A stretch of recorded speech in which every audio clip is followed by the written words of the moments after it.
I've been thinking about a local's perspective on Dunedin and our local our history. There's been a lot of people who have contributed their side of things, their personal experiences.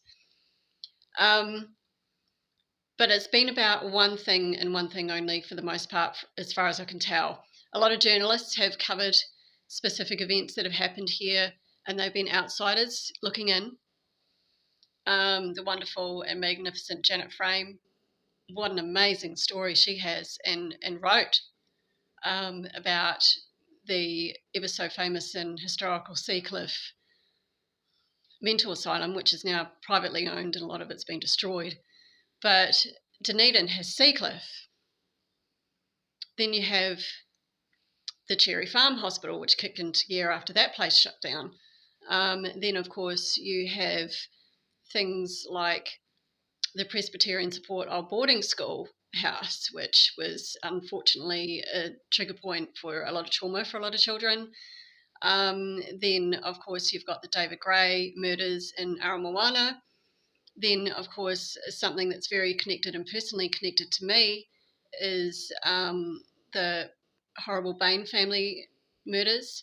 I'm very close proximity to Bayfield High School. I went there. I was in the same class as Stephen for music. My mum taught him, and I knew his sisters a little bit. There's a lot of personal history that I have tied up in Dunedin, these events, along with everything else. And of course, you got the 1985 child sex ring scandal, which, Arthur Burns School was not publicly linked to, but certainly had some interesting situations going on there with Mr. Robert J. Wright. Then, of course, you had Mr. Tom Lewis, who wrote his book about it, The Former Detective, in 1998. There is a lot to cover here in Dunedin, and I've barely scratched the surface.